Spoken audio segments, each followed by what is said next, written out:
buenos días, buenas tardes, buenas noches, dependiendo del uso horario en que vean el programa. Estamos en un excelente momento. Tenemos una invitada muy especial en Venezuela como problema de la filosofía al diálogo. Recuerda darle a la campanita, darle me gusta, compartirlo, dejar sus comentarios. Hoy José Rafael Herrera nos va a hacer la presentación de esta invitada que para nosotros es un grandísimo honor. Muy buenos días, José Rafael. Hola, muy buenos días a nuestra queridísima invitada. Hoy nos acompaña una mujer cuya trayectoria es un testimonio de cómo el pensamiento estratégico, la acción decidida y el compromiso con el país pueden transformar realidades complejas. Imelda Cisneros, licenciada en Estudios Internacionales por la Universidad Central de Venezuela, máster en Ciencias Políticas por la Universidad Waterloo y Fellow del Center for International Affairs de Harvard, es una figura que ha sabido navegar los intrincados senderos de la economía, la política y la integración regional con una visión clara y un impacto profundo. Con más de 3 décadas como consultora en estrategia y organización empresarial, Imelda Cisneros ha asesorado a grandes grupos empresariales e instituciones en América, Asia y Europa, diseñando procesos de planificación estratégica que han marcado la diferencia. Su trayectoria en el sector público es igualmente impresionante, desde su rol como coordinadora de cooperación técnica internacional en Cordiplan en los años 70 hasta su liderazgo como viceministra y luego ministra de Industria y Comercio entre 1989 y 1992, donde impulsó la reforma comercial, la apertura a inversiones extranjeras y negociaciones para la integración de Venezuela al Pacto Andino y al G3. Como subsecretaria del Sistema Económico Latinoamericano y del Caribe, promovió políticas industriales competitivas que fortalecieron la región. En el sector privado presidió Arthur de Lidl en Venezuela y en varios países andinos, Centroamérica y el Caribe. Fue asesor además del consejo editorial de Daily Journal. También fue la primera mujer en liderar BENAMCHAM, la Cámara Venezolano-Americana de Comercio e Industria, en sus 70 años de historia. Pero si hay un legado que resuena con fuerza en su trayectoria, es la fundación de Venezuela Competitiva en 1993, una organización sin fines de lucro que, como destacó Vicente Carrillo Batalla en un artículo publicado en El Nacional en julio de 2025, ha sido un foro para promover la excelencia y el éxito empresarial de un país asediado por la complejidad.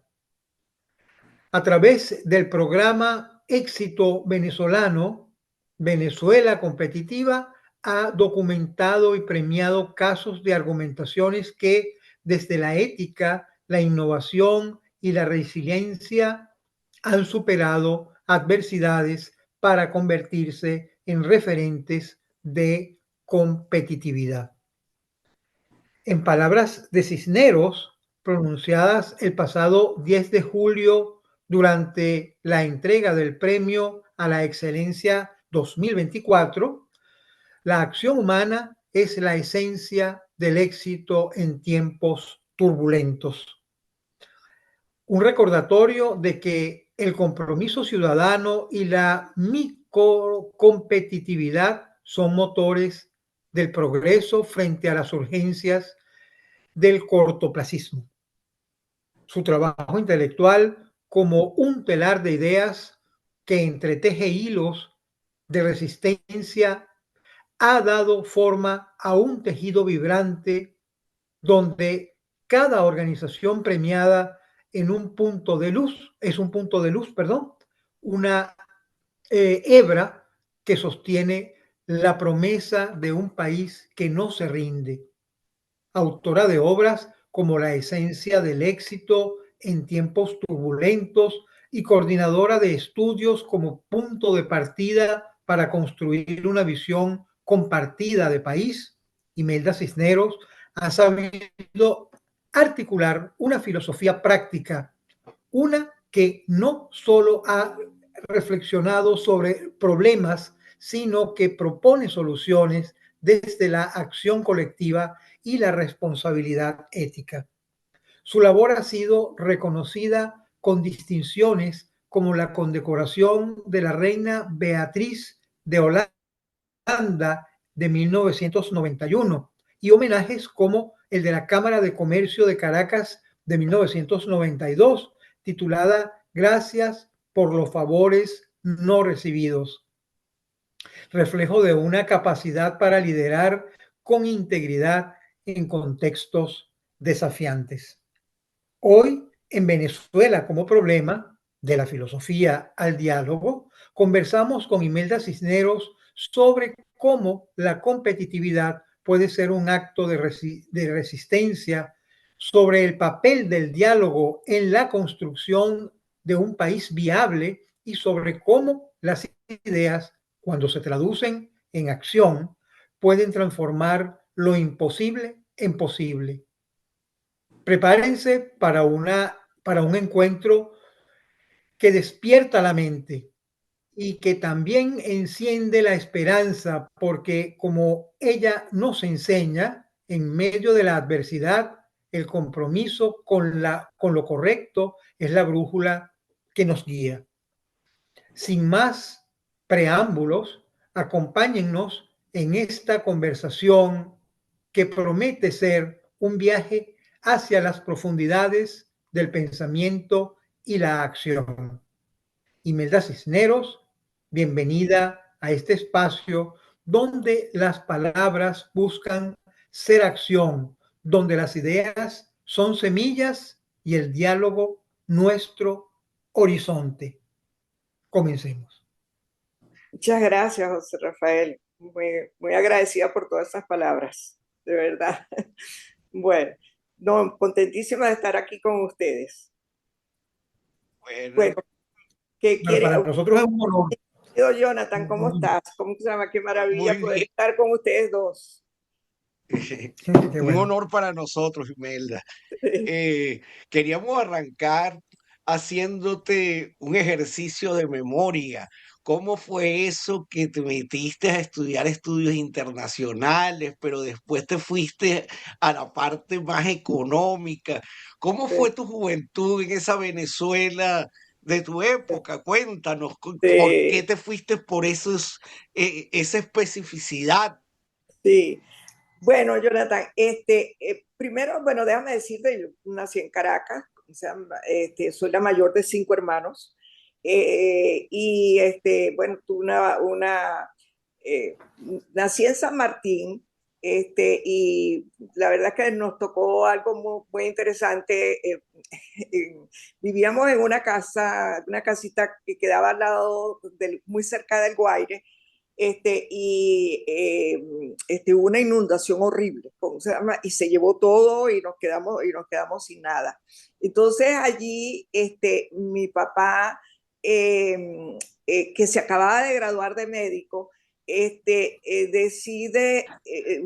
decide buscar trabajo en otra parte y pues, consigue trabajo, chico, en un asentamiento, porque no era un campo petrolero, era un asentamiento de 35 casas en un lugar en donde había, había unos mechurrios y entonces consiguió ese trabajo allí y nos fuimos a vivir a la meseta de Guanipa. Imagínate tú. Y entonces, bueno, en ese lugar, que 35 casas, ahí no había iglesia, ahí no había eh, tiendas, allí no había nada de esas cosas. 35 casas. Entonces, fue mi contacto con el petróleo, ¿ok? Porque todos los que vivían en ese lugar eran gringos, todos eran gringos, como se llama, trabajadores, y había dos venezolanos, el representante del Ministerio de Hidrocarburos, de Minas y Hidrocarburos, y el médico que era mi papá. Bueno, allí, como se llama, allí crecí, viví varios años, me llevaban al tigrito, al tigre, ¿cómo se llama? Para todas las cosas. Para la primera comunión me preparó mi mamá en la casa y me llevaron a la iglesia de, ¿cómo se llama? Del tigrito para hacer, ¿cómo se llama? Un domingo, ¿cómo se llama? Pararme y comulgar, ¿ok? Entonces, bueno, ya desde allí empiezo yo, chico, ¿cómo se llama? Como una vida muy, y siendo la mayor, de cinco, tú sabes, me compenetré mucho con todo lo que estaba alrededor mío y esa vida al lado del petróleo del tigre y el tigrito y toda esa zona. Bueno, de allí entonces después nos volvemos a Caracas y regresamos otra vez a San Martín, pero ya yo me había perdido el contacto yo vivía como una salvajita, pues, ¿cómo se llama? En esa parte, ¿cómo se llama? La puerta de mi casa se abría y lo que veía era el horizonte. Y entonces regreso a Caracas, oye, me ponen en el colegio San José de Tarve, yo vivía en San Martín y no, y ¿sabes? Me pareció genial eso de que todo el mundo se vestía igual. Yo no había visto eso de que uno usaba uniforme. Lo otro que me impresionaba mucho era que me tocaban la puerta de la casa y eran unos turcos vendiendo, ¿cómo se llama? Manteles y cosas. Eso no lo había vivido yo nunca. O sea que también fue un impacto muy interesante. Pero volviendo al tema de la juventud, yo donde quiero llegar es a lo siguiente. Mira, cuando yo empecé a estudiar en San José de Tarve, mi mamá había sido maestra de San José de Tarve, una tía mía era, ¿cómo se llama? Una tía abuela, era monja de San José de Tarve. Y entonces, allí crezco y cae Pérez Jiménez, ¿ok? Cae Pérez Jiménez. Y entonces, ya yo estoy como en segundo año de bachillerato y me empiezo a dar cuenta de que los liceos tenían unas cosas que se llamaban centros de estudiantes y que allí, como se llama, había un movimiento que en mi colegio no lo había, ¿ok? Y ese es un pequeño capítulo que yo creo que algún día vale la pena, ¿cómo se llama?, analizarlo y escribir sobre eso, porque allí nos empezamos a movilizar muchachos de colegios católicos, no necesariamente católicos, sino privados, a preguntarnos, oye, nosotros nos estamos perdiendo de algo, porque veíamos, ¿cómo se llama?, la ebullición en los liceos. Y, y realmente yo creo que hicimos una revolución. Logramos que los colegios privados nos permitieran crear centros de estudiantes. Pero no solamente eso, sino que logramos hacer una red de centros de estudiantes de colegios privados de toda Venezuela. Y creamos una cosa que se llamaba CEFEL, Centros de Estudiantes Federados de Educación Libre. Mira, te digo, eso fue una verdadera revolución en el mundo de los colegios privados y sobre todo de los colegios católicos, ¿ok? Logramos permitir que las monjas y los curas y eso nos dieran una semana completa que se llamaba la semana social, ¿ok? Y esa semana social hacíamos mesas, traíamos gente a los colegios a hablarnos del problema social y político del país. Una verdadera revolución, te digo, como un colegio como San José de Tarve. Eso fue bellísimo. Yo llegué a ser entonces secretaria general nacional de CEFEL. Entonces, te cuento esto porque como tú ves, uno se va haciendo en el camino, ¿no es verdad? Uno se va haciendo en estos días alguien me preguntaba cuál es tu vocación. Y me pidieron que hablara sobre mi vocación y me tuve que preguntar a mí misma cuál es mi vocación. Nunca a esta edad preguntándome eso, ¿no? Y llegué a la conclusión de que mi vocación es servir, te lo juro, ¿cómo se llama? Y me pareció muy arrogante decirlo, pero es eso, porque, porque eso es lo que vi, y eso de mi casa, mi papá era un médico que no se dedicó sino a servir. Mi papá no cobraba, mi papá vivía era para atender al 23 de enero y a la carretera de, ¿cómo se llama?, de Caracas, La Guaira, o sea, todo eso, ¿no? Mi mamá, una ama de casa dedicada a servir. Entonces después te vas, ¿cómo se llama?, a ese mundo petrolero, interesante, ¿cómo se llama?, del tigrito y el tigre y todo eso. Después te vas, te metes, ¿cómo se llama?, en estas cosas como CEFEL. Entonces te vas formando y te vas y tu vocación es servir. Llegué a la conclusión no porque yo sea, hay una maravilla, como sea, me encanta servir, sino que es que la vida me fue llevando hasta allá, ¿no? Entonces, bueno, después de CEFEL, fíjate las cosas de la vida, después de CEFEL, salgo de San José de Tarbes a entrar a la Universidad Central. Ustedes no tienen idea de lo que fue eso.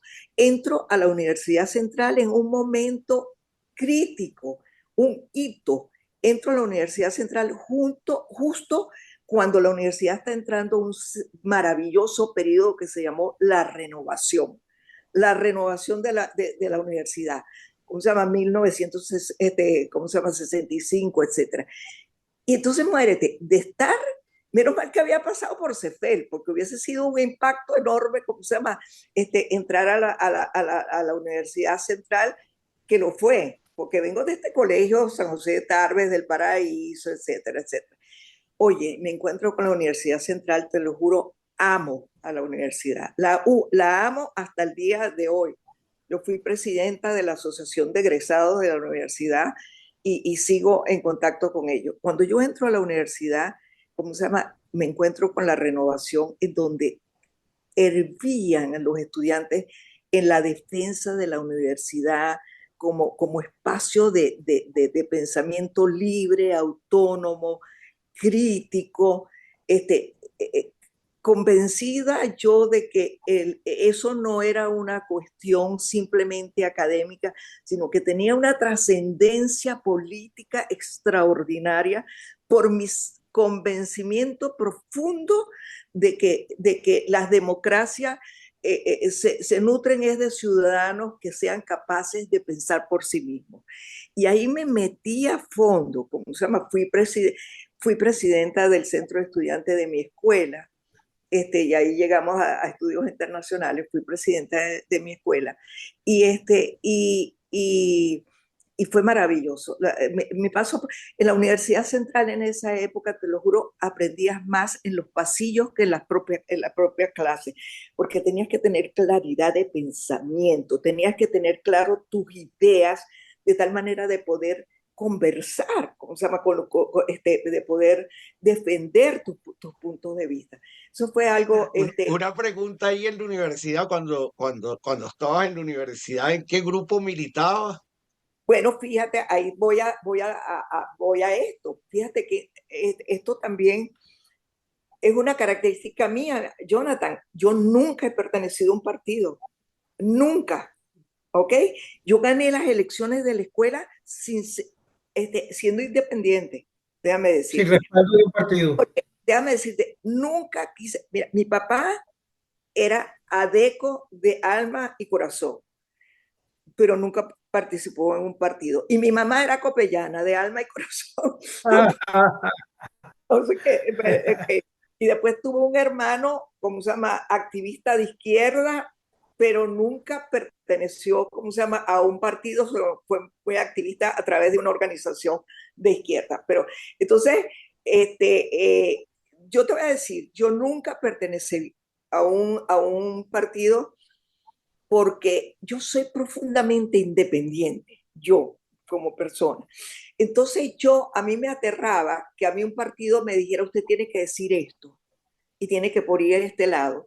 y por disciplina, porque yo soy disciplinada también, tuviera que irme por ese lado, a pesar de que yo no estuviera de acuerdo. Y me parecía horrible tener que confrontarme con eso. Entonces, nunca pertenecía a un partido. Este, he sido mucho más socialdemócrata, soy muy socialdemócrata, ¿ok? Pero sin participar, ¿cómo se llama? En ningún partido. La pregunta de Jonathan, ¿cómo llegó a estudios internacionales? Bueno, mira, eso fue hace más de 50 años, porque entonces, bueno, me encantaba eso. Entonces, fíjate, yo empiezo a estudiar qué carrera voy a estudiar y me encuentro que en la Facultad de Economía había una escuela que se llamaba de Estudios Internacionales. Entonces, como a mí lo que me gustaba era el tema económico internacional, dije, bueno, Facultad de Economía, Escuela de Estudios Internacionales, y voy a ir ese es mi lugar. Y por eso terminé estando allí. Años más tarde mi hijo quería estudiar estudios internacionales y le dije, no, no estudies estudios internacionales, estudia economía y haces una maestría en asuntos internacionales. Pero déjame decirte, no me arrepiento para nada, porque tú sabes, ¿cómo se llama? La Escuela de Estudios Internacionales la han malinterpretado mucho. ¿Cómo se llama? Porque empezaron a llamarla diplomacia. Y la Sí, Escuela de Estudios Internacionales no es diplomacia. Mira, así es, así es. mis profesores eran Ruth Criboy, ¿cómo se llama? Trino Alcides Díaz, ¿cómo se llama? Con política fiscal, ¿cómo se llama? No me acuerdo cómo que se llamaba él, pero que no era teoría económica. Tú sabes, la Escuela de Estudios Internacionales está basada en asuntos económicos internacionales y por supuesto tiene derecho internacional público, derecho internacional privado y todo eso. Pero ahí no enseñan ni protocolo ni nada de eso como que la gente que la gente creía. Nada de eso, nada de eso. Entonces Es así, es así. no me arrepiento, lo disfruté, me dio una visión muy sumamente amplia, interesante. Este, eh, pero como se me he tenido que hacer un gran esfuerzo porque a mí lo que me gusta es la economía, ¿entiendes? Entonces, bueno, sobre la marcha me fui formando en eso para responder tu pregunta, Ahora, Jonathan. no, Sí, aunque no participaste como joven en partidos políticos, siempre has estado ligado al poder, porque Cordiplan, viceministra, ministra, este, mira, y, y sí, sí, fíjate lo siguiente, fíjate qué interesante, cuando termino mi carrera, justamente, como se llama en ese momento, el ministro de Cordiplan en ese momento, que era Oberto, le pide al director de la Escuela de Estudios Internacionales, que era, ah, bueno, ahorita, o sea, ahorita lo tenía en la mente, como se llama, González Erazo era el apellido. Bueno, le pide que le identifique las dos mejores estudiantes, como se llama, que salían ese año, para ocuparse de una dirección que querían abrir en Cordiplan, que se iba a llamar Cooperación Técnica Internacional. Una cosa muy interesante, porque se recibía mucha cooperación de las embajadas, de la OEA, del Banco Interamericano de Desarrollo, etcétera. El gobierno sacó un decreto 77, en donde obligaba que toda la cooperación que llegaba al país debía ser canalizado a través de Cordiplan para poderla, como se llama, enfocar en los proyectos del plan de la nación. ¿Ok? para quien no conoce la historia, sería bueno que nos dijeras qué es Cordiplan y en qué periodo histórico estamos hablando, quién es el presidente, de qué trataba ese asunto, porque Bueno, el ya estamos presidente, analizando Venezuela, ¿no? sí, Entonces es exacto, claro, importante eso. el presidente en esa época era Rafael Caldera y el ministro era Luis Oberto. Y fíjate, esto es muy interesante. En esa época, el país hacía un plan de la nación para los 5 años del periodo gubernamental. Un plan de la nación detallado qué se iba a hacer en agricultura, qué se iba a hacer en infraestructura de carreteras, ¿cómo se llama? Qué se iba a hacer en la educación, qué se iba a hacer en sanidad. Un plan, ¿cómo se llama? Y se hacía en Cordiplan, que Cordiplan es la Oficina Central de Coordinación y Planificación de la Presidencia de la República. ¿Ok? Basado, por cierto, en el Palacio Blanco. ¿Cómo se llama? Hoy el Palacio Blanco es militar, pero ¿cómo se llama? Ahí quedaba Cordiplan, que quedaba frente a Miraflores. Entonces, fíjate, salgo de Pipiola, ¿cómo se llama? De la Universidad Central, directo a esa suerte que tuve, que te digo, yo no era tampoco una alumna del otro mundo, pero ¿cómo se llama? No era la mejor alumna, pero era muy activa, y con otra persona que quise muchísimo porque falleció hace como 2 años, Jocelyn Enrique. A las dos nos mandaron, bueno, de Pipiola a la presidencia de la República a trabajar en eso. Eso fue una cosa espectacular, no tienes idea. Además de que me puso a mí en lo que yo quería, que tenía que estar viajando a la OEA a analizar los programas de cooperación para ciencia y tecnología, para, ¿cómo se llama?, para educación, etcétera. Estaba la Alianza para el Progreso, la Alianza para el Progreso. Y en ese momento pasó a ser ministro Casa González. ¿Se acuerdan? Antonio Casa González. Entonces Antonio González se afincó, como se llama, en sacarle el máximo provecho a la Alianza para el Progreso, que era un proyecto de Estados Unidos a través del Banco Interamericano de Desarrollo. Entonces, fíjate, caí directamente en lo que yo quería, directamente en eso, ¿no? Bueno, y ahí estuve, como se llama, estuve creo que como 5 años, quizás 4, cuando decidí salir a hacer, ¿cómo se llama?, mi maestría. Me casé y salí a hacer, ¿cómo se llama?, mi maestría con mi esposo. Y cuando regreso,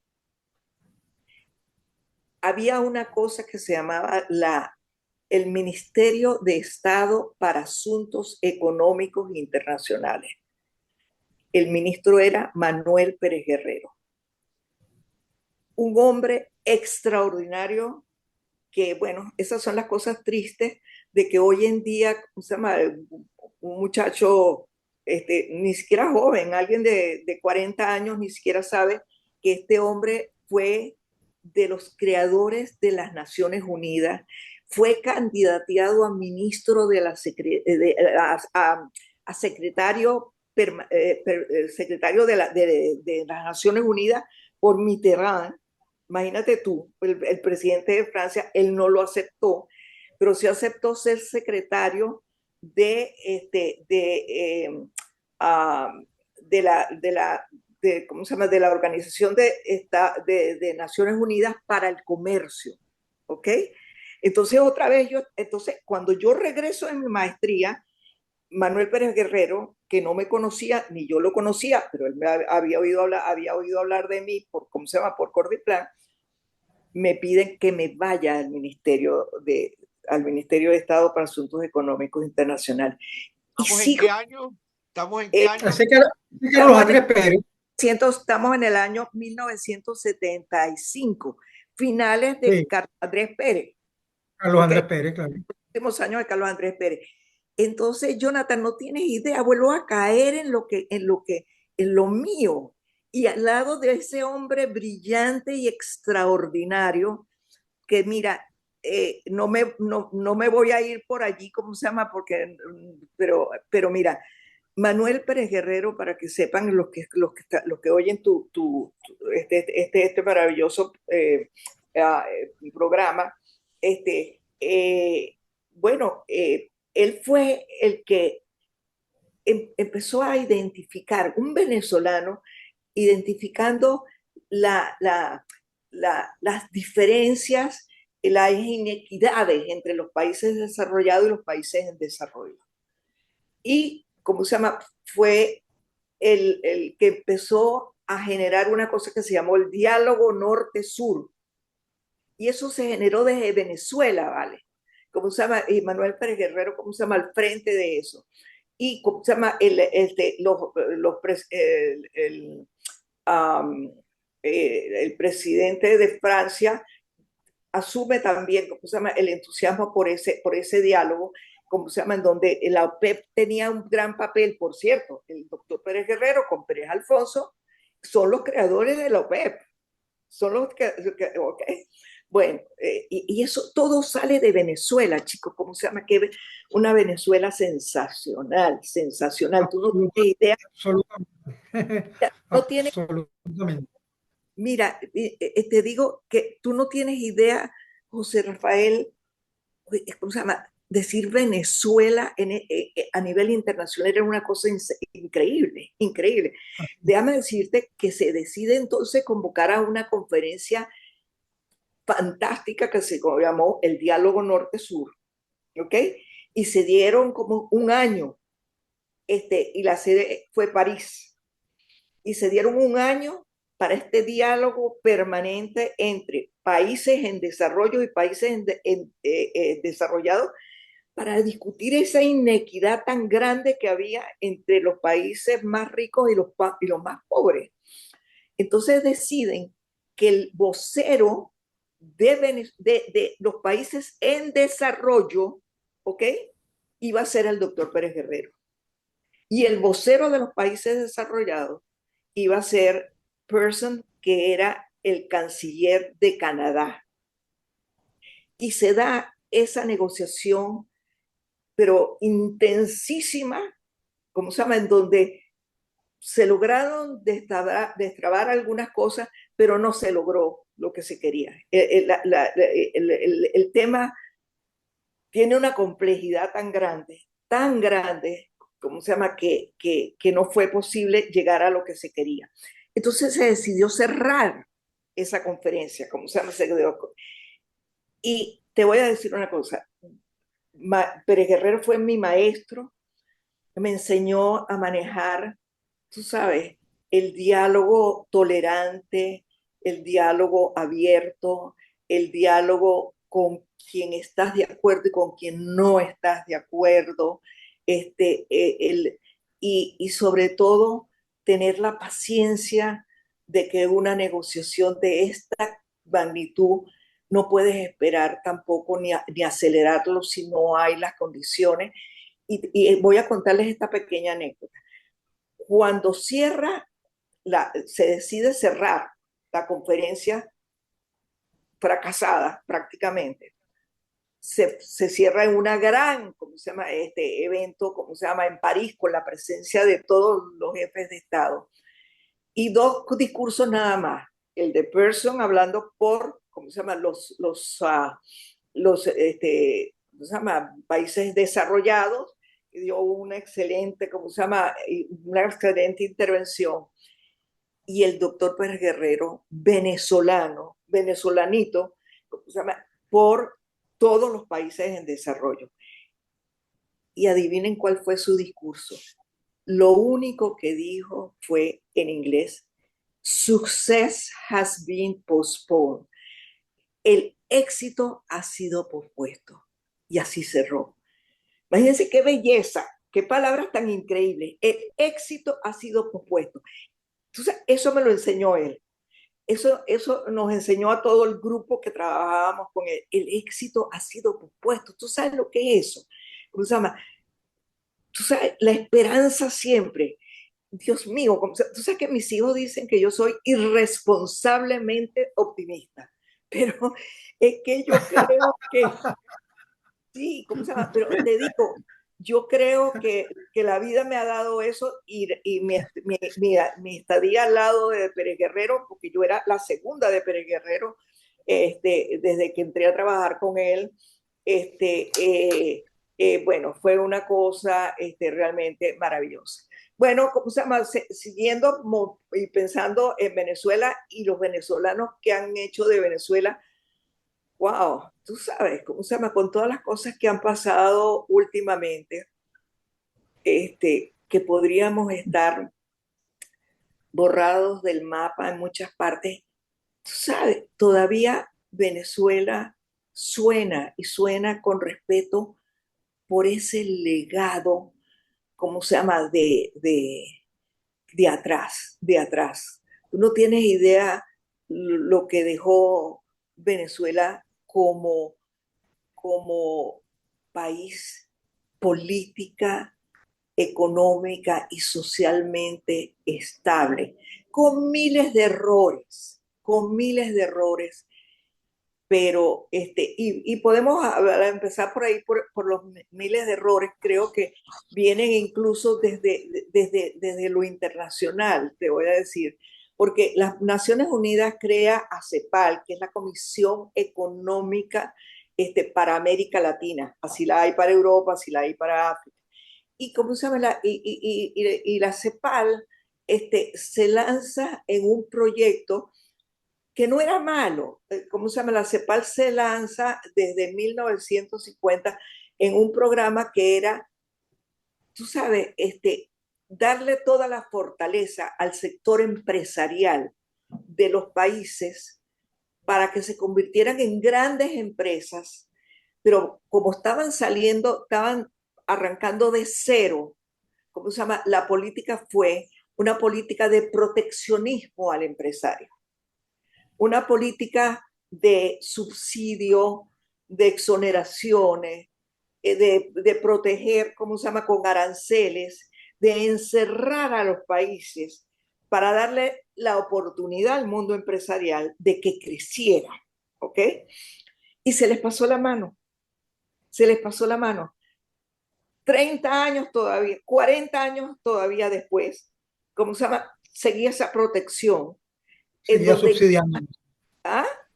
Seguían los subsidios. Sí. Exacto, en donde, fíjate, en donde, sinceramente, te digo, como a pesar de que yo trabajo para empresas y lo digo claramente, en donde los grandes beneficiados eran los empresarios y no el consumidor. Porque te digo una cosa, ¿cómo se llama? No sé si se acuerdan que uno, por ejemplo, tú querías comprar una bicicleta para tu niñito y no podías comprar otra bicicleta que la que se vendía en Venezuela de bicicletica de plástico, ¿te acuerdas? Los muchachitos se montaban en la plástica y un mes después la bicicletica estaba deshecha. Dañada. ¿Entiendes? Sí. Y no podías sino comprar eso, porque la industria de juguetes estaba totalmente protegida y los aranceles eran de 30-40% a cualquier cosa que tú quisieras traer de afuera. ¿Entiendes? Entonces, eso fue una distorsión porque fue demasiado tiempo y entonces, bueno, vamos a llegar entonces al gran viraje. ¿Ok? Vamos por ahí, ¿cómo se llama? Y vamos a terminar llegando al gran viraje. Y te lo voy a poner así, mira, se los voy a poner así. Mira, ya desde, nuevamente, no estoy defendiendo a nadie, a lo mejor sí estoy acusando a algunos, pero ¿cómo se llama? Pero no estoy defendiendo a ningún gobierno en particular. Pero después del gobierno de CAP 1, ¿ok? En donde se hicieron cosas, grandes obras, maravillosas, etcétera,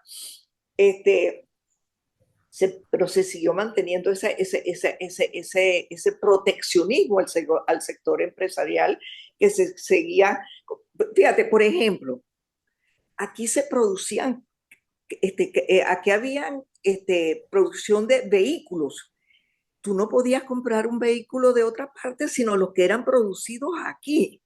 Entonces el producido aquí era carísimo, ¿ok? Pero no podías producirlo, no podías comprar sino, ¿cómo se llama?, el producido aquí, porque si te querías traer uno de afuera, el nivel de protección a la industria, ¿cómo se llama?, que había en Venezuela era tal que no podías hacerlo. Entonces, ¿cómo se llama?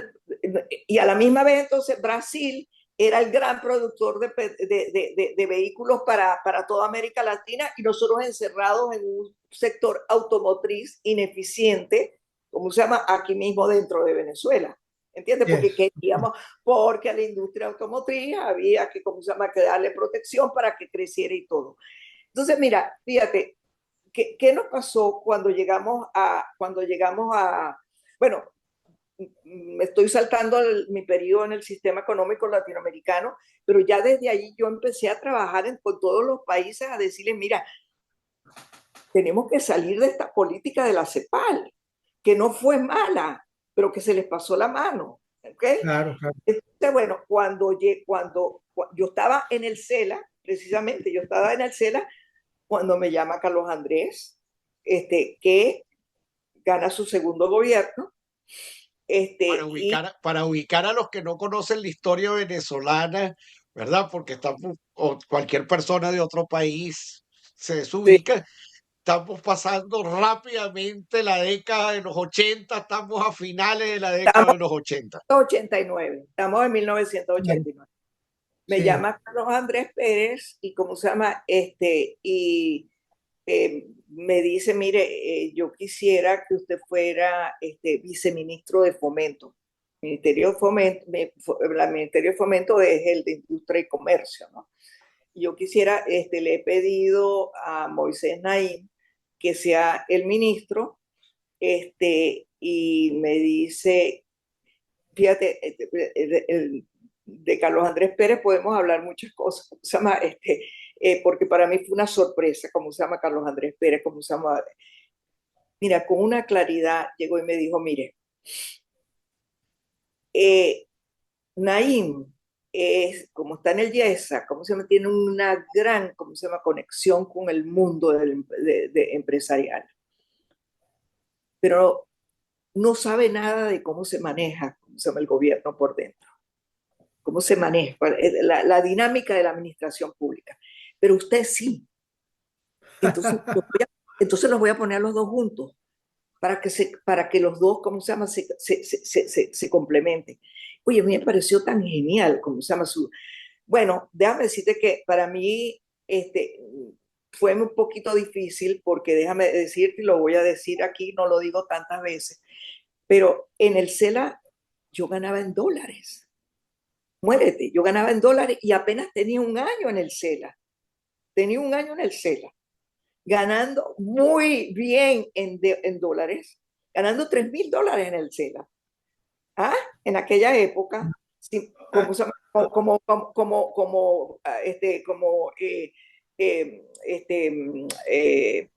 ¿cómo se llama? Funcionario internacional, sin pagar impuestos. Oye, y aceptar, ¿cómo se llama? Para aceptar irme al ministerio era pasar a ganar $800. Y bueno, mira, yo no tengo herencia, y mi esposo tampoco tenía herencia, 2 muchachos y todo eso, y era como medio irresponsable, porque era la gran oportunidad de hacernos, tú sabes, hacernos de un buen ahorro para el futuro. Pero y 3 veces me llamó, 3 veces me tuvo que llamar Carlos Andrés para que yo le aceptara. Pero él estaba clarísimo de que yo le iba a aceptar, porque me moría por formar parte, ¿cómo se llama?, de ese proyecto, ¿cómo se llama?, que se llamaba El Gran Viraje. Me moría porque era lo que yo venía, ¿cómo se llama?, hablando, José Rafael, ¿cómo se llama? Era quitarnos la careta, salirnos de aquel programa, ¿cómo se llama?, de CEPAL, ¿cómo se llama?, de exoneraciones, subsidios, etcétera, al mundo empresarial, y poner al mundo empresarial a competir. Oye, ¿cómo se llama? Yo les decía cuando me iban al ministerio, yo les decía, compañero, mira, déjame decirte una cosa, 40 años cuidándolos, protegiéndolos. ¿Por qué se van a asustar de que les pongamos a ustedes a competir ahora?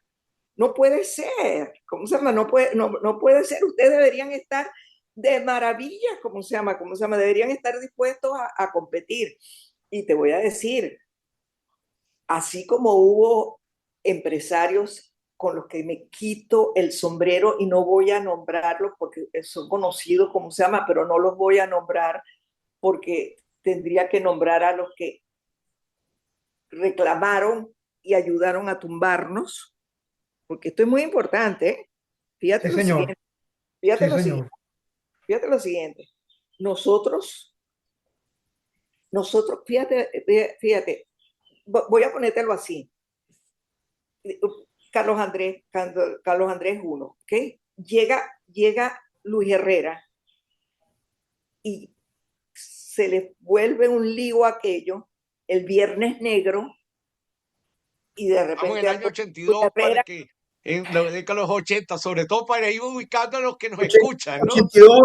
82, 83. exacto, Ahí cuando llega al pobre Luis Herrera, un gran hombre, como se llama, respeto, como se llama, quería muchísimo a Pérez Guerrero, le pidió a Pérez Guerrero que se quedara, como se llama, a pesar de que Pérez Guerrero sí era adecuado, como se llama, bueno, se le crea esa bomba, ¿ok? Imagínate cómo se llama Luis Herrera con una bomba aquí, tú sabes, y no logra desmontarla. ¿Y qué hace él? Termina su periodo y le pasa la bomba a Lucinchi, ¿ok? Y allí voy a ser durísima, porque Lucinchi, como se llama, con su equipo, como se dan cuenta que tienen en la mano una bomba que tienen que desmontar, ¿ok? Y deciden no desmontarla, sino, sino profundizar el proteccionismo, los subsidios, profundizar todo eso para, aumentar la potencia de la bomba. claro, para entonces, Sí, para poder salir como salió él, te digo, ¿cómo se llama? Con una gran popularidad, porque entonces tenía los precios controlados. ¿Se acuerdan que hubo escasez? Al final sí, de Lucinchi había claro. escasez, ¿ok? ¿Por qué? Porque tenía los precios controlados para que el consumidor se sintiera que estaba chévere, y lo que estaba entonces era matando al mundo empresarial. Porque si tú, ¿cómo se llama? ¿Cómo se llama? Producir, ¿cómo se llama? Un paquete de harina pan, ¿cómo se llama? Te cuesta 30 bolívares y obligas a que lo vendas en 20, lo estás matando. Entonces, ¿qué pasa? El empresario termina reduciendo la producción, ¿entiendes? Entonces, aquella escasez. Bueno, así sale Luis Herrera, ¿cómo se llama? Que para mí esa fue la irresponsabilidad Lucinchi. más grande. Así sale Lucinchi. Sí, porque Lucinchi, fíjate, Lucinchi. esa bomba se pudo ir desmontando poco a poco durante esos 5 años. Entonces llegamos nosotros, Jonathan, llegamos y nos pasan con la cara muy limpia esa bomba a nosotros. Y nos encontramos no solamente que sabíamos que esa bomba existía, sino que la bomba era mucho más grande de lo que nosotros creíamos. Claro. Mira, te voy a contar un cuento, ¿cómo se llama? A nosotros empezaron a decirnos que nosotros ya estamos ya en 1989, 90, 91, 92. Bueno, a nosotros nos decíamos que éramos unos tecnócratas que no teníamos sangre en las venas, porque durante el primer año de gobierno no montamos ningún, ¿cómo se llama?, programa social, ¿ok? No teníamos con qué. Los programas estaban hechos. El vaso escolar, la beca alimentaria, que para mí es la maravilla del siglo, la beca alimentaria fue una cosa maravillosa. ¿Cómo se llama? Un morral que se le entregaba a todos los niños del colegio público con sus pantaloncitos, sus medias, ¿cómo se llama? Todo, que hicimos que esa ropa la hicimos un llamado, el Ministerio de Educación, con nosotros, con el Ministerio de Fomento, a todas las costureras que hubiese en el país para que se inscribieran, y los pantaloncitos y las camisas y todo eso no los compramos en otra parte, los hicieron ellos con esos pequeños emprendimientos. Entonces, pero eso no lo pudimos hacer. Nosotros entramos, bueno, acuérdense que nos dieron el caracazo, que es lo más increíble. Nosotros, ¿cómo se llama? Además, A las 2 semanas de tomar posesión, hubo el caracazo. Y decían que el caracazo era la consecuencia del programa que llevábamos nosotros, y nadie sabía ni siquiera cuál era el programa que íbamos a llevar nosotros. ¿Entiendes? así es, Entonces, así es. bueno, sí, entonces, bueno, tú sabes, una cosa Bueno, entonces, bueno, ¿cómo se llama? Esto todo me ha enseñado full, ¿cómo se llama? En la vida, imagínate. Porque fíjate, Moisés estuvo nada más que un año de ministro, ¿ok? Porque Moisés,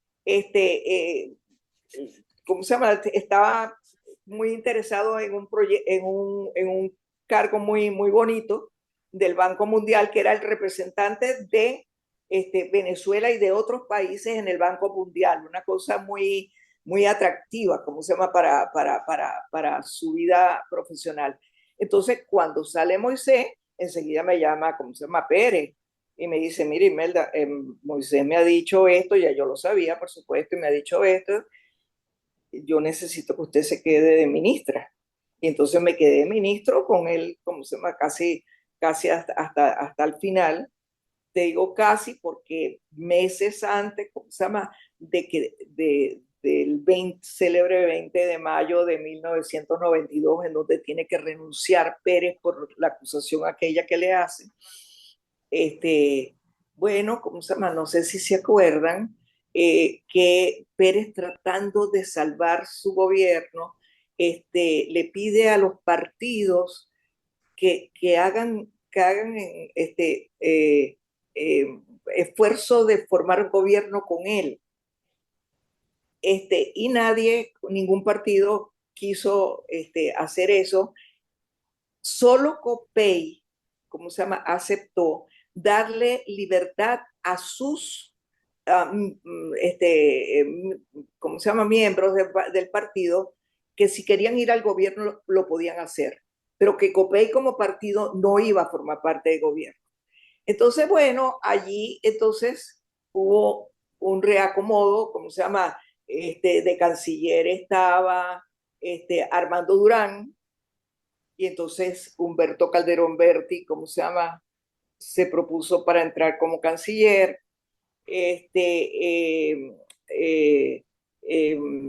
Moreno León se propuso para ser, ¿cómo se llama?, ministro de privatización. Entonces salió Herbert Torres, Herbert salió. Por supuesto, todos querían que, ¿cómo se llama?, no sacaran, sino que colgaran a Miguelito Rodríguez. Y entonces, ¿cómo se llama?, salió Miguelito Rodríguez y entró Ricardo Hausmann, pero Miguelito, entonces Pérez inteligentemente lo puso, ¿cómo se llama?, presidente del Banco Central, ¿cómo se llama?, y salió Tinoco. Y entonces, para que tú veas, ¿cómo se llama?, el sector empresarial pidió, ¿cómo se llama?, mi posición, y nombraron ¿cómo se llama?, al doctor Pedro Vallenilla para que, ¿cómo se llama?, que asumiera el cargo mío. Entonces nosotros todos salimos, Armando, Herbert, ¿cómo se llama? Tú sabes que hay una lectura de ese momento político en términos de las políticas económicas de Carlos Andrés Pérez, que dice que estaba siguiendo las pautas que se habían dado exitosamente en Chile con los Chicago Boys. Entonces era como una imitación a Chile, y Chile además era posible porque lo hizo con un régimen dictatorial. ¿Qué dices tú al respecto? Te voy a contar una anécdota muy interesante. Cuando teníamos como 8 meses en el gobierno, el presidente Pérez, yo era viceministro, el presidente Pérez me llama y me dice, mire, él era súper protocolar, ¿cómo se llama?, viceministra, mire, le voy a pedir un favor. Yo quiero que usted viaje a España y se reúna allá con las personas que se necesite, porque me dice España, para poder ser aceptado en la Comunidad Europea, se le exigió una cantidad de cambios importantes, como se llama, en su economía. Y esos cambios, que fueron muy duras y de mucho sacrificio, las ha hecho Felipe González. Y lograron hacer el cambio en paz. Y ahora forman parte de la Comunidad Europea. Entonces yo quiero que usted vaya allá y averigüe cómo lo hicieron. ¿Cómo lo hicieron para hacerlo en paz?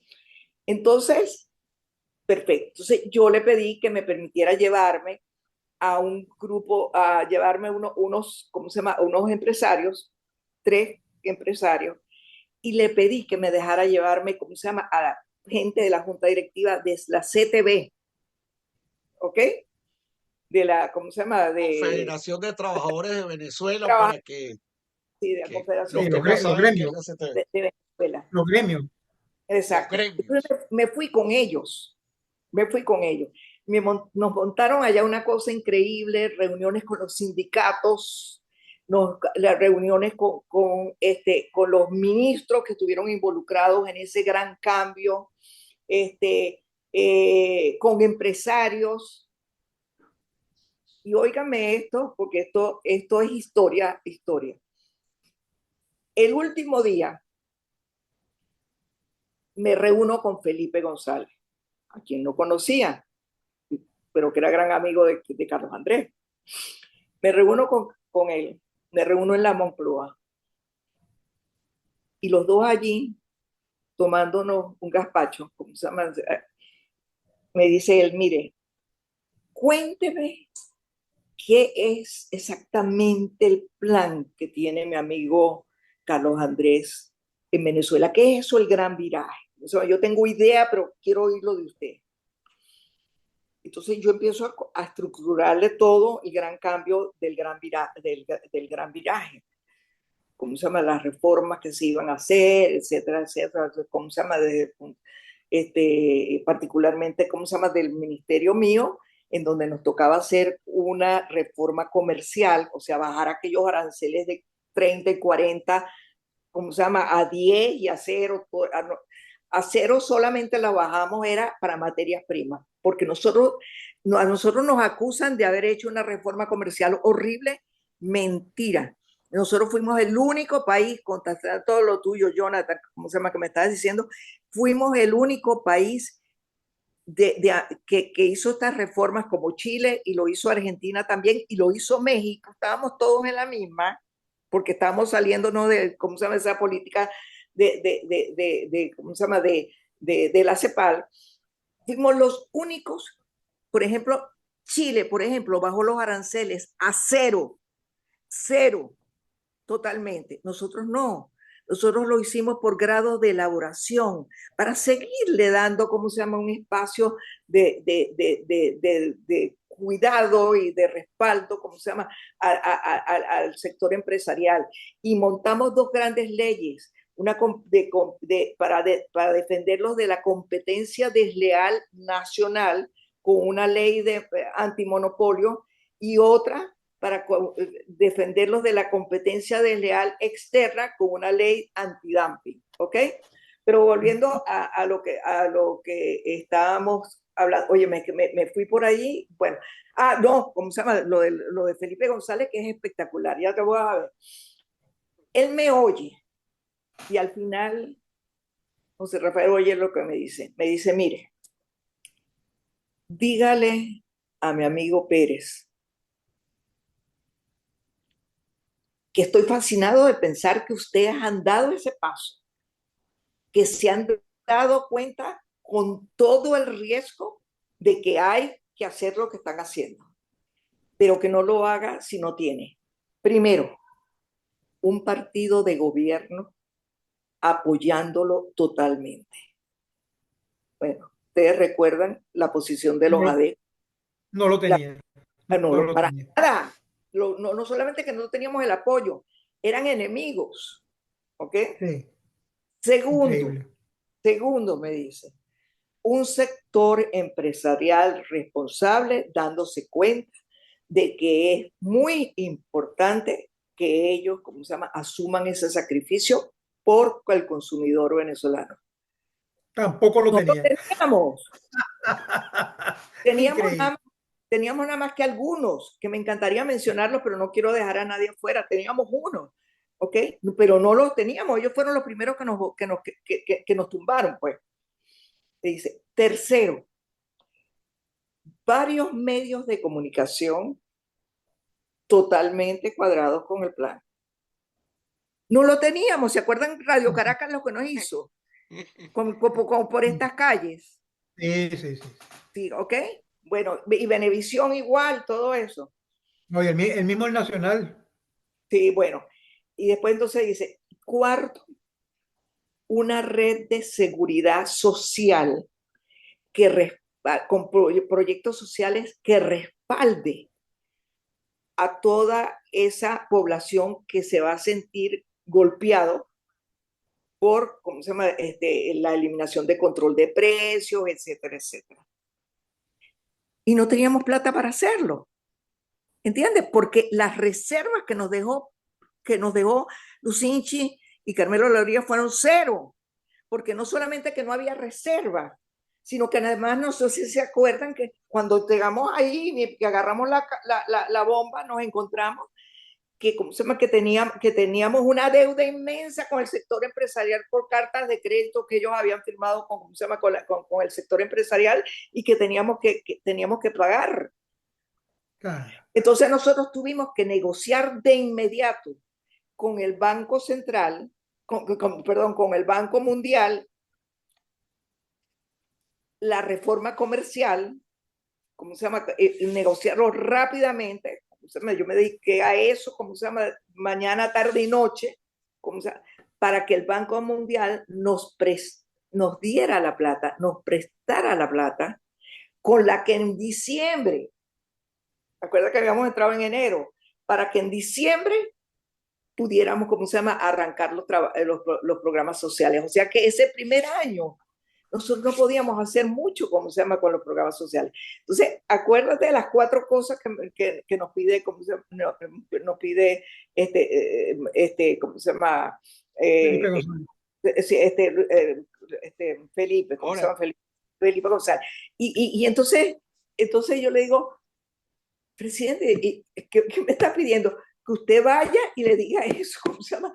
A Carlos Andrés Pérez. O sea, entonces, bueno, yo llegué, ¿cómo se llama? Entré al despacho Pérez, ¿cómo se llama? Pérez, ¿cómo se llama? Viceministra, ¿cómo se llama? Cuénteme, bueno, perfecto, ¿cómo se llama? Todo lo que nos montaron extraordinario, las conversaciones con los sindicatos, tú no te puedes imaginar, con nuestros sindicalistas que regresaron, estuvieron súper conscientes, ¿cómo se llama? Porque oyeron de la propia sindicato. Después yo me traje esos sindicalistas para Venezuela para que le hablaran aquí a toda la gente, ¿cómo se llama?, de la CTV, tú sabes, un nacionalismo por su deseo de no ser el país excluido de la comunidad europea, todo eso. Bueno, entonces, tú sabes, eso fue terrible. Entonces, que no les pregunté cuánto tiempo tenemos, porque, ¿cómo se llama? Porque esta pedacito de ahorita que me interesa mucho para terminar con Venezuela competitiva, es para decirles lo siguiente. Yo, bueno, salgo del ministerio. Yo quería hacerte unas preguntas ahí previo. Pregunta todo lo que quieras. ¿Tú no crees? Piensa tú en este momento, Carlos Andrés, el Partido Acción Democrática no se ve representado en los ministros de Carlos Andrés. ¿Cuál crees tú? Porque nos has dicho efectivamente que no había apoyo político, que los empresarios no querían porque le iban a quitar las protecciones, etcétera. Y le diste esas noticias a Carlos Andrés, que nos tienes que decir cuál fue la reacción de Carlos Andrés de lo que le dijo Felipe González.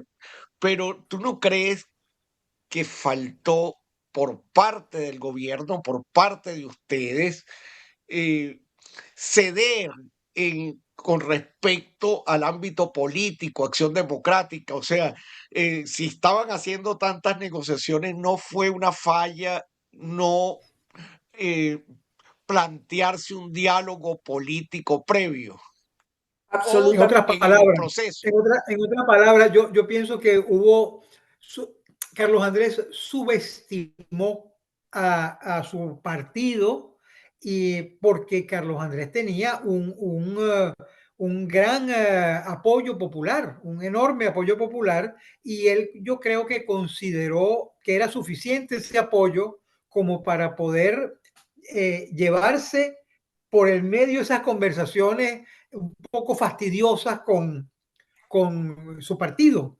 Y el partido realmente lo trancó y conspiró, realmente conspiró contra él. Bueno, mira, José Rafael, déjame decirte, de verdad que no quiero lucir como este, defensora a muerte de cómo se llama de ese proceso. Pero mira, les voy a decirlo, sí, efectivamente, lo que tú dices absolutamente es cierto. Para mí, él subestimó todo eso. De hecho, déjame decirte que a nosotros nos decía, ocúpense de lo que hay que hacer, que yo me ocupo de la parte política. Así que incluso eso nos dio, ¿cómo se llama? Como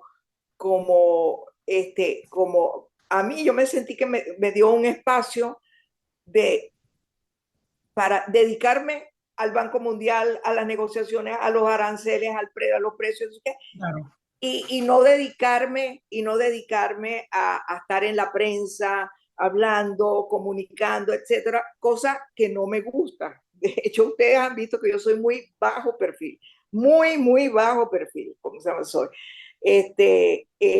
Bueno, entonces, pero sí te voy a decir lo siguiente. Por ejemplo, en el caso de Moisés y mío, créanme que yo fui la que Moisés se dedicó 100% el año que estuvo, como se llama, en el ministerio, a un diálogo permanente con el sector empresarial, con el mundo, ¿cómo se llama? Y con el sector sindical, etcétera, y con el sector político. Totalmente dedicado a eso. De hecho, el primer día que arrancamos los dos, Moisés me lo dijo. Moisés me dijo, mira, Imelda, tú te ocupas, ¿cómo se llama? De que lo que hay que hacer, hay que hacerlo. Las reformas, esto, para yo poderme dedicar a esto. Y Moisés se dedicó full a eso, ¿ok? Primera cosa. Pero lo otro que te iba a decir es que la gente, el CEN de Acción Democrática se reunía semanalmente y Pérez puso que el CEN se reuniera en la casona y nosotros teníamos que ir a la casona todos los lunes, los ministros o los viceministros, a explicarle al CEN de Acción Democrática que estábamos haciendo. Créeme que eso era así. Sí, sí, sí. Y te voy a decir una cosa, las preguntas, las intervenciones del CEN de Acción Democrática después de unas explicaciones muy completas y detalladas de lo que estábamos haciendo, eran insólitas, en donde tú veías claramente que no tenía la más mínima intención de entender. Claro. Y ahí sí voy a hablar de nombres. La sorpresa para nosotros fue Piñerúa. Piñerúa, ustedes no tienen idea. Piñerúa era un tipo, pero fue una sorpresa para nosotros, porque como nosotros ninguno éramos políticos ni nada de eso, Piñerúa fue un hombre que de verdad entendió que eso había que hacer, lo que estábamos haciendo. Y cómo se llama, y se iba a los ministerios a hablar con nosotros. Y sus intervenciones eran totalmente sensatas, como se llama, en el CEN. Y el CEN se hacía en la casona, querido, déjame decirte. Como se llama, o sea que... Porque tú nos estás diciendo que sí había una voluntad por parte del gobierno de la negociación política. Absolutamente, absolutamente. Claro, como se llama, déjame decirte, lo que decía antes José Rafael, como se llama, de verdad, yo sentía que Carlos Andrés, tú sabes, lo hacía convencido de que esa gente no merecía que perdiéramos tanto tiempo con ellos, pero lo hacía. Lo voy a poner de esa manera. ¿Entiendes? Pero eso se siente, entonces ese metalenguaje también se siente en política. Claro, Claro, claro. Por supuesto, por supuesto. Entonces, mira, te digo, ¿cómo se llama? Mira, nosotros déjame decirte, el plan del gran viraje tenía reformas que venían en todos los lados, o sea, en educación, en salud, y en la parte económica particularmente. Por ejemplo, en la parte económica, y eso son cosas, mira, eso es como una mesa de cuatro patas, ponte tú, una mesa de cuatro patas. Si las cuatro patas no están igualitas, ¿cómo se llama? La mesa se cae.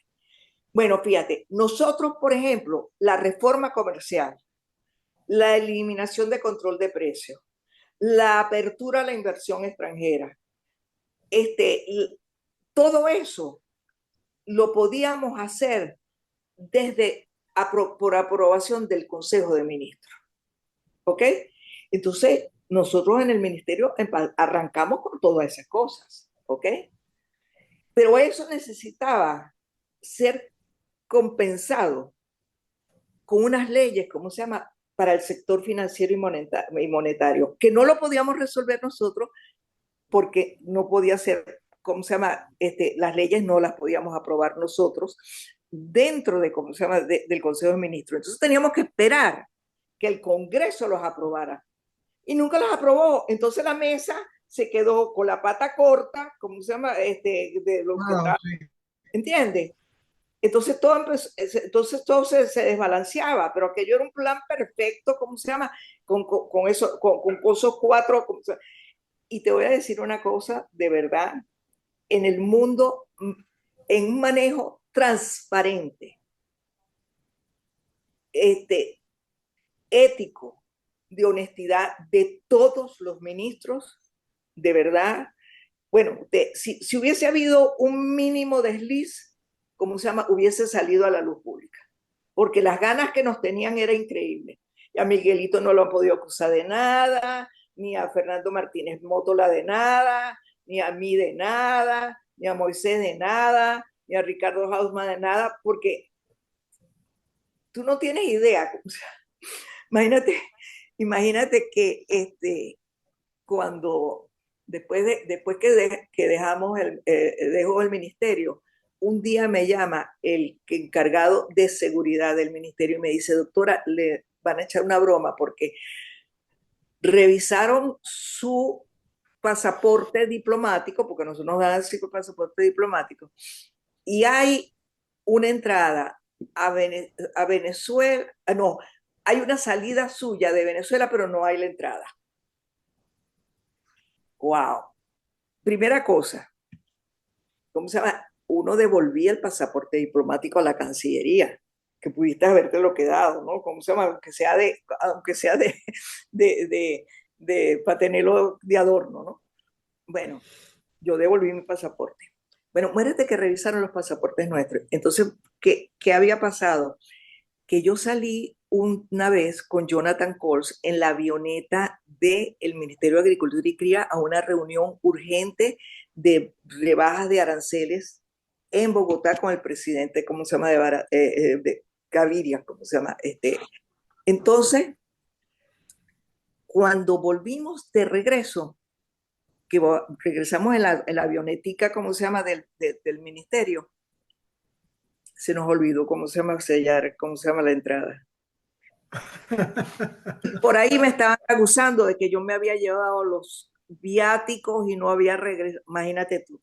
Entonces fíjate, bueno, entonces lo que te digo es que, perdóneme que hable así, pero es que, y allí voy a llegar a Venezuela competitiva, que esto es muy importante, José Rafael, Mira, que lo tengo claro. mira, Ajá, eh, sígueme eh, preguntando más lo que quieras, no, porque se me no, pasa con... falta que nos diga, para esto, fíjate, falta que nos digas qué respondió Carlos Andrés ante lo que le mandó a decir Felipe Bueno, González. Bueno, mira, fíjate, muy interesante tu pregunta, porque aquí se hablaba mucho de que el gran viraje era, ¿cómo se llama?, un invento de nosotros, los Yesa Boys y los tecnólogos, demás, todo eso, ¿no? Y que Pérez, y que eso no era un proyecto de Pérez. ¿Te acuerdas que decían eso, no? Entonces estos pobres muchachos los metieron en eso y Pérez los dejó en el aire y yo no sé qué más y todo. Mira, nada más falso que eso. Mira, Pérez se preparó todo ese año en reuniones en el Fondo Monetario Internacional, en el Banco Mundial, en CEPAL, en las organizaciones, con otros países como México y Argentina, que estaban haciendo las mismas cosas, etcétera. Él se preparó y nos llamó para que nosotros montáramos eso, absolutamente convencido de que eso había que hacerlo, aunque fuera todo lo contrario de lo que él siempre había predicado. Mira, te digo, mi chapó con Pérez, porque para mí fue impresionante oír al hombre de CAP 1 y de todo ese mundo de CEPAL, a quien él admiraba, dar ese vuelto tan grande al darse cuenta de que no se iba por el camino adecuado. Te digo, entonces, ¿qué pasó? Voy a contar un pequeño secreto. ¿Ok? Mira, esto es impresionante. El día que íbamos a aprobar en el Consejo de Ministros la eliminación del control de precio, fue el segundo día del Caracazo. Entonces, como yo iba a hacer la presentación, entonces, ¿cómo se llama? Iba con Moisés, porque yo no iba al Consejo de Ministros porque era viceministro en ese momento. Y Moisés y yo sentados en el ministerio pensando, ¿qué hacemos? ¿Cómo se va todo? Se oían los tiros. Santa Rosalía, yo vivía en el Paraíso, hacia el Brigio Iriarte, por ahí. ¿Cómo se llama? No podía ir para mi casa porque al pasar por Santa Rosalía eso estaba prendido, ¿cómo se llama todo eso? Bueno, y entonces, ¿qué hacemos? Entonces Moisés dice, bueno, vámonos para Miraflores porque ya va a empezar el Consejo de Ministros. Entonces nos vamos.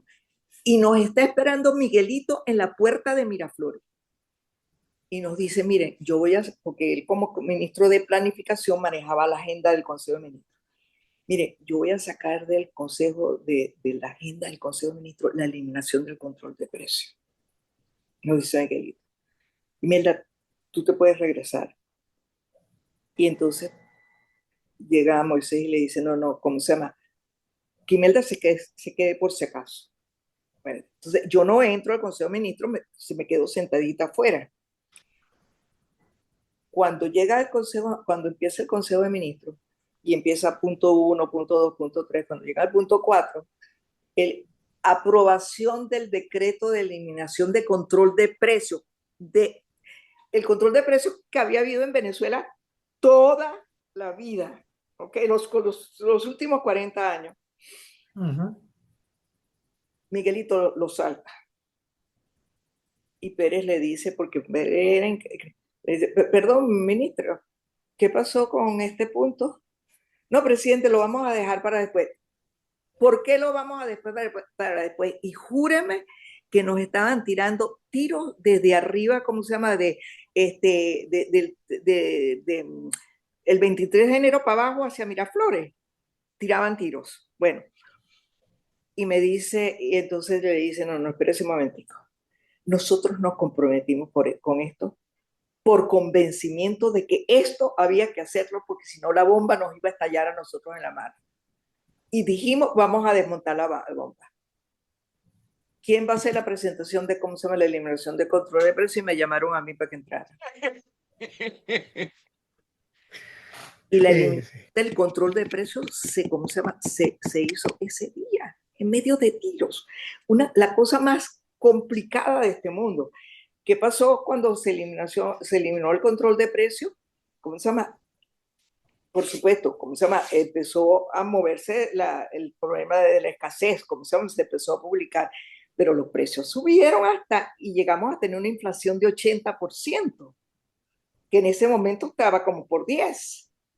Y Pérez nos decía a nosotros, resuelvan ese problema, porque si algún día la inflación llega a ser más de 100, yo renuncio. Mira, no, y nos ponía eso. nos tuvimos que empezar a buscar todas las soluciones habidas y por haber, todos los diálogos habidos por haber con todos los sectores para asegurarnos, ¿cómo se llama? Que no, llegó hasta 80. Y Pérez nos decía, yo renuncio. Si ustedes dejan que eso llegue hasta 100, yo renuncio. Imagínate tú. Entonces, tu pregunta, Jonathan, cuando Pérez yo le digo eso, me dice, seguimos adelante. Y no me dijo más nada.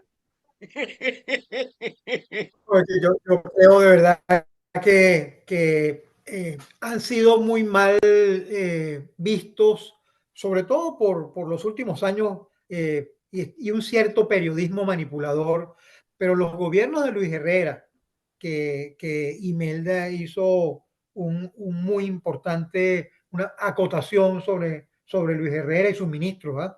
Sí. Y luego el segundo mandato de Carlos Andrés Pérez, de verdad, caramba, hay que quitarse el sombrero porque hicieron lo que correctamente había que hacer para que Venezuela surgiera y siguiera adelante. El problema es que los intereses fueron mayores y fueron muy voraces. Claro. Fueron muy voraces. Bueno, José Rafael, entonces, y así como dices tú de Lucinchi y del segundo gobierno, podemos decir lo contrario del gobierno de Lucinchi. Te digo, porque ellos Correcto. sabían lo que estaban haciendo, Correcto. sabían lo que estaban haciendo. Ellos pudieron empezar a desmontar esa bomba y no lo hicieron, sino le metieron más veneno a la bomba. ¿Entiendes? Sí, sí, sí. Y entonces fíjate, bueno, y manejaron, no me acuerdo cómo que se llama el chico, bueno, mejor ya no, manejaron el tema de la comunicación espectacular con este periodista que ahorita no me viene a la cabeza, ¿cómo se llama? Manuel Felipe Sierra. Lo manejaron de maravilla, de tal manera que con eso que hicieron, el presidente que salió con la popularidad más alta fue Lucinchi. Y la gente, ¿entiendes? Y la lectura de la licencia de la comunicación fue, ¿cómo se llama? Este hombre de verdad nos defendió, ¿entiendes? Sí. Qué cosa, ¿no? Qué cosa, ¿cómo se llama?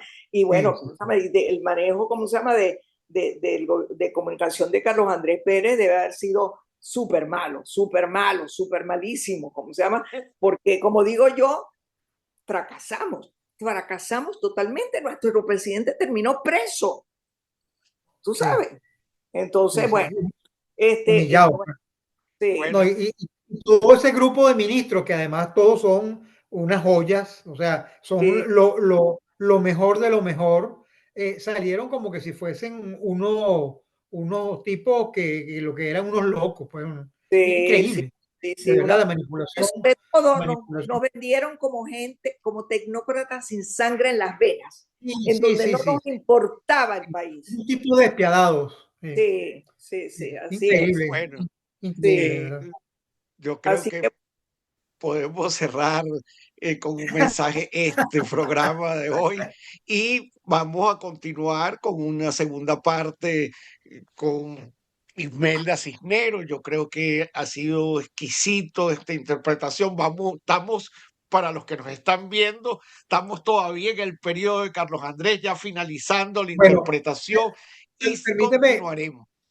Permíteme terminar con una anécdota personal. Yo cuando la señora aquí presente estaba de ministra, pues yo no la conocía. Yo estaba en la Universidad Central junto contigo dando clases. Pero cuando yo estuve en la Dirección de Cultura, tuve el honor de conocerla porque ella estaba vinculada con la Asociación de Egresados de la Universidad Central de Venezuela, era la presidenta, y entonces ahí empezamos a hacer cosas juntos dentro de la Dirección de Cultura, y la verdad es que desde ese momento no hay forma de no admirar a nuestra querida invitada. Ay, gracias. Okay. Muchísimas gracias por tu presencia. Acuérdense de darle a la campanita, darle me gusta, compartir. Hagan sus comentarios para ver qué decimos en el próximo programa. Mira, y gracias, primo. Después explicaremos por qué te estoy llamando primo. Así es. Hasta luego. Un abrazo.